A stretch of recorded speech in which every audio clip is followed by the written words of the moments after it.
Last week, my family and I ate at the Angry Trout up in Grand Marais. That dinner was so good that the next day, Jim and I woke up and I know I didn't want to eat again. I just wanted to savor how good that meal was. We had Lake Superior caviar as an appetizer, trout chowder, lake herring fish and chips. And for dessert, we all dipped our spoons into a fresh piece of peach pie. Wow. Does it get any better? But by about 9 o'clock the next morning, Jim and I found ourselves trotting from the hotel over to the world's best donut shop. Because we were hungry again. Or at least we were tempted. You know how it is on vacation. You're tempted by lots of good and special foods. And I know you've gone on vacations and you've had special meals this summer. You've enjoyed meals with family and friends, reunions, gatherings, celebrations. And however tasty and special the food and the company was, though, you got hungry again. So we might ask, what is filling food? What is filling food? As good as a meal can be, it has limited value. In our gospel today, Jesus wants us to ask something more like, what truly fulfills? Jesus fed 5,000 people with 5 loaves of barley bread and 2 fish. And that is such an immense event in his life and his ministry that it's in all 4 of the Gospels.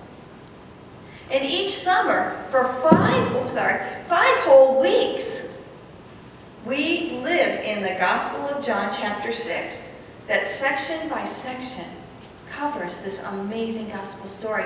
And today's section is really important because here Jesus explains the meaning behind the miracle. We start out by seeing that those who fed got hungry again, and they gave chase, following Jesus across the lake to find him in Capernaum. Because they saw Jesus as their meal plan, and they wanted to make him king, and who wouldn't? We understand a king that would so well take care of us and our well-being. Jesus responds to them, there is more. There's more than daily bread. And he tries to lead him then by his teaching out of the fragments and crumbs of those 12 baskets in that amazing meal, amazing as it was, to talk to them about the bread that gives life forever. There's daily bread, and then there's the bread of life. Jesus said, I will give you more, but do you see what it is that I have come to give you more of? I have come to give you eternal life. Food that gives eternal life. Let's all nod to that. We nod and agree, don't we? Yeah, absolutely. But even as we're nodding, we know we're of 2 minds and 2 hearts, aren't we? And part of that is just because, like the people in the wilderness in Egypt who were thinking about their meals back home and grumbling, and just the fact of human existence focuses us on survival and basic needs. That sometimes we lose track of that more important meal. Jesus, the bread of life. And of course, in 21st American century, we have a lot more than the basics that we need. That gets all layered and layered upon layer. Food, water, shelter, clothing. Boy, until we become hoarding. We adopt hoarding behaviors, and we fill our houses with stuff that starts sitting around like stale bread eventually, because we decide we don't want it anymore. It's not fulfilling anymore. And it's hard to get rid of that excess stuff. And as we sit there looking at all that stuff that we don't want anymore, our stomach starts to ache again. And maybe our soul too. I love how Jesus reminded the people of their hungry ancestors out there in the wilderness of Sinai, wandering around when God fed them enough, more than enough. Manna, which means, what is that? The bread from heaven. And so when Jesus said the bread of life to these people in Capernaum, that's what they were thinking of. They were thinking of manna. Moses, that time, when God did feed God's people. But now instead of manna feeding the body, there is the Son of God and his relationship feeding and nourishing them with his very life. And what does that mean for us now? That's the question. To be nourished and fed by Jesus and his life.